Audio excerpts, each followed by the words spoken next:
Eh ben, salut David, salut Tony, comment ça va? Eh ben ça va, on est où là? Ça va? Donc ça va, ça va. On est où là? Tropicalisme, à Dijon, en Côte d'Or. Tropicalisme à Dijon en Côte d'Or, ben, merci de nous avoir invités. T'organises quoi aujourd'hui alors? Aujourd'hui, j'ai Richard Dijon qui vient avec quelques-unes de ses bêtes faire une expo vente. Faire une expo-vente dans ton magasin de Dijon. C'est ouvert depuis combien de temps? Ça fait 10 ans, il est ouvert le 1er janvier 2006. D'accord. Et tu proposes un petit peu, on voit derrière, Une boutique terrario complète, de A à Z, ça prend les arts, tortues, ça prend les arts tortues, matériel, conseils. conseils, qualité avant tout, du lait captivité exclusivement, Ouais. et en grande partie dans mon élevage, mon petit élevage, les petits éleveurs partenaires. D'accord, on voit oui que tu as pas mal de On comptes. va aller faire un petit tour après dans le... On va faire un tour, on va visiter un petit peu. dommage, un peu tout ça. On va aller visiter tout ça. Et puis voilà, alors c'est quoi? On t'a demandé de nous présenter une de tes bêtes, je dirais, Ouais, parce que souvent... pas le plat signature si c'est un cuisinier, mais la bête signature. Mon iguane, donc ma femelle, qui a 16 ans, c'est une vieille mémé. L'iguane, c'est une de mes bêtes préférées. Ouais, Malgré l'inconvénient de la taille, ça reste vraiment une bête superbe. mais elle est super cool, super zen, elle est super détendue. Elle est habituée à avoir du monde. D'accord. Elle est en magasin depuis déjà un petit moment, donc elle est habituée à avoir du monde. Qu'est-ce que tu pourrais donner comme conseil, j'ai envie de te dire, pour celles et ceux qui rêvent d'avoir un iguane aussi zen, aussi tranquille que celle-là? Le prendre pour ce qu'il est, un animal dominant. D'accord. Donc on domine jamais un iguane. Plus on domine un iguane, plus on le force à le manipuler, plus sa réaction va être violente pour prouver que c'est lui le dominant. C'est Big Boss, ouais. Donc c'est lui le boss, on l'approche toujours par en dessous, on lui vole une caresse de temps en temps, on la pâte un petit peu avec la nourriture, mais surtout, toujours, c'est lui le chef, c'est lui le dominant.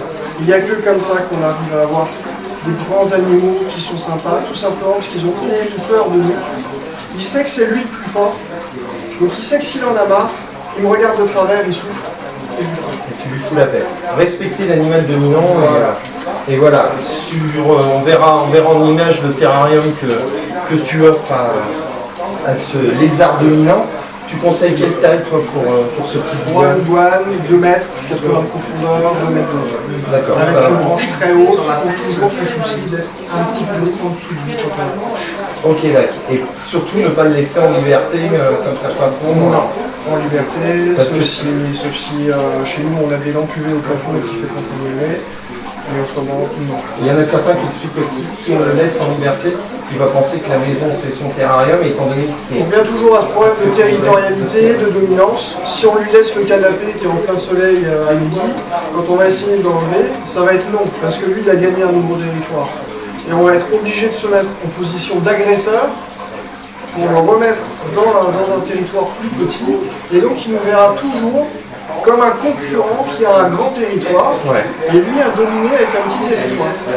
Donc toute sa vie, il essayera de donner des petits coups de violence de temps en temps pour nous voler le territoire. Pour voler le territoire. Donc vraiment, laisser cet animal, enfin le laisser sortir de temps en temps, mais C'est manipulable. qu'il ait son territoire à lui où on Plus, respecte dans dedans. son terrarium. On va le caresser dans son terrarium, c'est des grands bacs où on rentre dedans.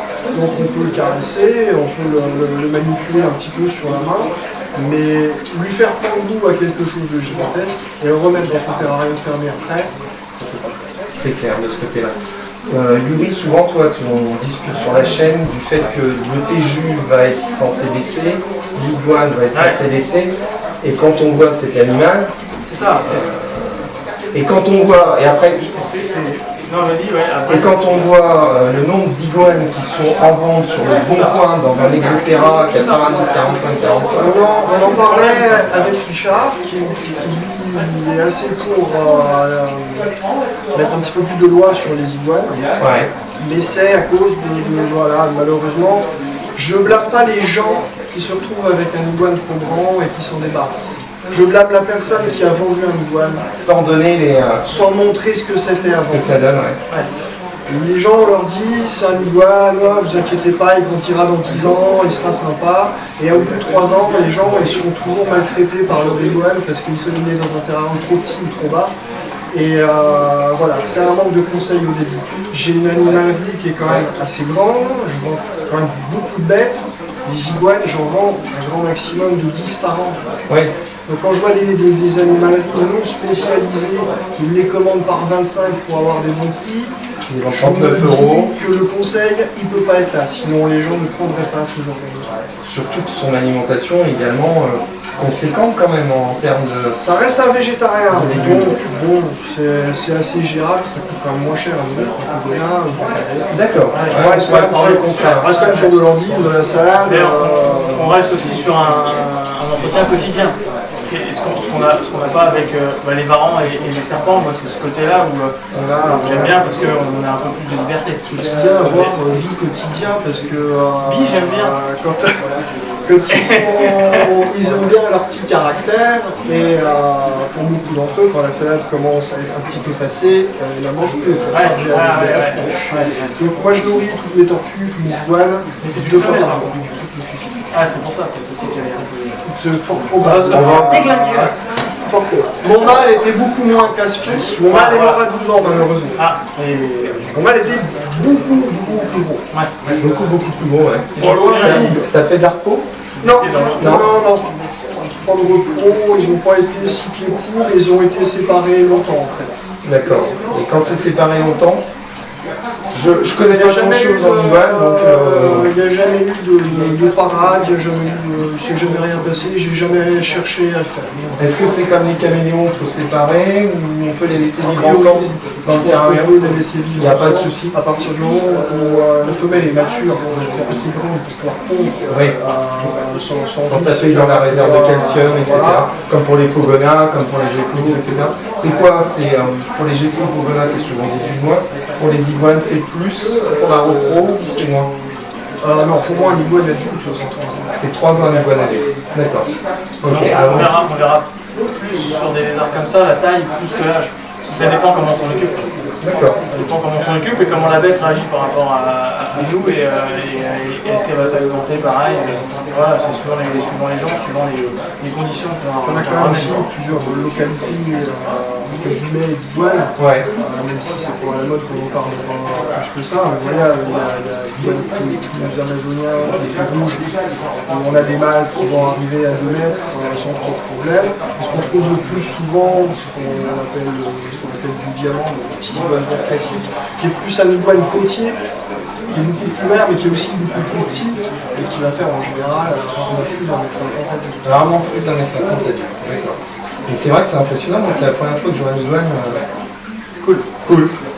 J'ai toujours eu des iguanes aux poules, et tous mes clients ont des iguanes en respectant Le process que t'expliques. voilà, on respecte l'animal, c'est un dominant. Avant de la sortir, j'ai passé ma main devant elle pour regarder sa tête. Elle aurait pu souffler un petit coup et se retourner, ça voulait dire non, on va dire on prend autre chose. Là, elle a fermé l'œil, elle m'a tendu la tête, c'était ok. Mais toujours un respect avec, c'est une grosse bête, et comme toutes les bêtes, ça se respecte. Mais disons que vu que c'est une grosse bête, elle te fait comprendre plus rapidement que tu as commis une erreur. On ne peut pas la respecter. On y est plus attentif On y est parce plus qu'on risque attentif. pas de se faire pincer un petit coup, on risque de se faire labourer les bras par les griffes, Ouais. se prendre une bonne calotte avec ça. Ça c'est impressionnant comme Et la morsure, on n'en parle même pas. La morsure, c'est vraiment violent. Une morsure d'iguane, même si ça mange que de la salade, le quartier pomme, il est coupé en 2 mètres quand même. Sur le doigt, ça fait des bonnes balles. Bah, c'est ce qu'on discute régulièrement sur tes joues ou l'iguane, que une morsure. Voilà, c'est ça. Pour des bêtes pas soumises à certaines capacités. Après, moi je suis pas pour le mettre sous CDC, ou alors il faut mettre les chihuahuas sous CDC aussi. Il faut mettre les chihuahuas sous CDC aussi. Une gueule de chihuahua est largement aussi dangereuse que ça. Ouais. D'accord.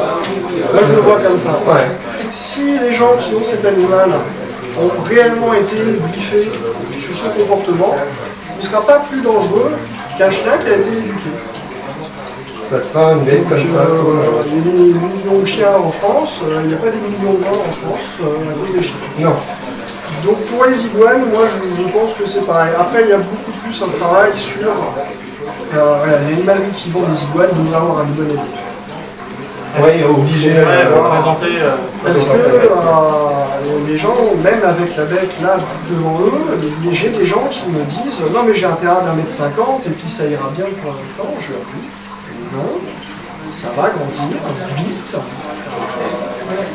Prévoyez grand tout de suite. Grand tout de suite, mais Si vous n'avez pas la place aujourd'hui, vous espérez avoir la place dans 5 ans.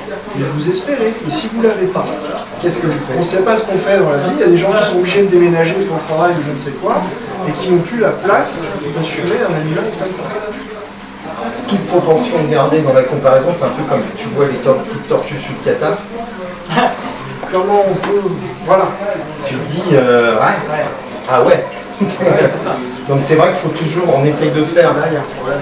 de communiquer sur la chaîne, bien évidemment présenter les spécimens, etc. Mais vraiment de mettre en garde les gens sur le fait que voilà, c'est un animal qui, en suivant les bons conseils, peut être super manipulable.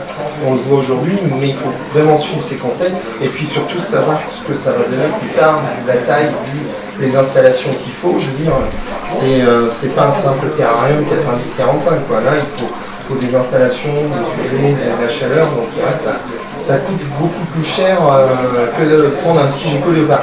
Toi, t'en as jamais eu des iguanes? Ça m'a jamais intéressé parce que j'ai ce problème du temps. C'est pour ça que je prends végétarien. Ouais, c'est ça.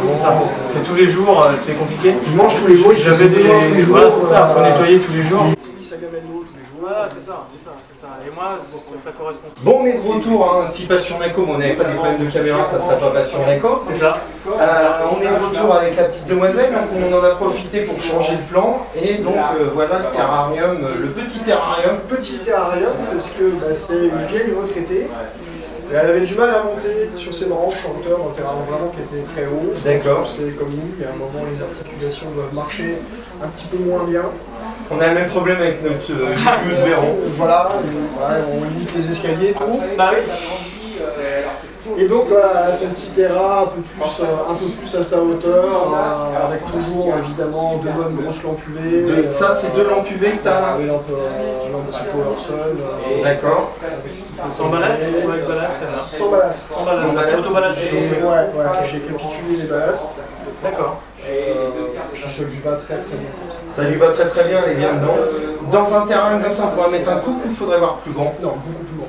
Beaucoup plus grand? Ouais. Faudrait quoi rajouter Là pour un seul, c'est vraiment même un jeune, c'est encore juste, là c'est vraiment pour elle, parce qu'elle bouge plus beaucoup. D'accord. Donc toi tu serais partisan à la limite à ce que ça descende La même chose mais jusqu'au sol. jusqu'au sol, mais vu que la mère elle a du mal. En 3-4 étages pour donner de la surface à vivre et puis de ne pas se défouler un petit peu aussi. Substrat, Substrat, donc là c'est sur, j'ai mangé le nom. on va dire de la paille, mais c'est pas de la paille, C'est de la paille de quelque chose, de miscanthus.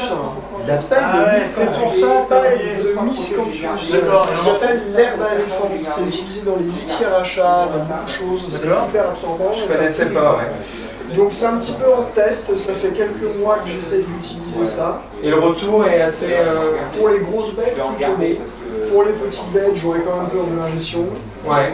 Pour les gros animaux comme des iguanes, les gros des choses comme ça, ça m'a l'air d'être une bonne litière. Elle est tranquille, hein. Franchement, moi ça m'impressionne. Toujours Voilà, impressionné. allez, va te coucher, elle veut rentrer là. On va... C'est terminé. Voilà, donc c'est ce que t'expliquais, c'est qu'il faut vraiment écouter l'animal. Et quand il te dit Là, si coucou, je j'essaie veux de rentrer, la retenir, elle va me donner un bon gros coup de patte pour me le faire comprendre. Et puis, je vais tatouer pour la semaine. on va éviter ça. Quoique, on va peut-être faire 1 million de vues, vas-y. Ouais, sympa. Donc vraiment à l'écoute de l'iguane. Elle a un petit nom, cette iguane? C'est Tinac. Tinac. Voilà. Et ben voilà, merci Tinac pour la présentation de l'iguane. On va de toute façon faire un petit tour, on va vous proposer de découvrir en images. À la fin de la vidéo, on fera un petit tour de toutes les installations un petit peu tranquillement. Faire un truc sympa. Et puis Yuri t'avait demandé s'il était possible d'aller voir un petit peu la nurserie pour découvrir un petit peu les serpents. Un petit bout d'élevage. Le petit bout d'élevage et puis les espèces que tu as là, que tu m'as parlé tout à l'heure, là, qui sortent un petit peu de l'ordinaire. On ira voir son petit bout. On ira voir son petit Élevage. bout d'élevage.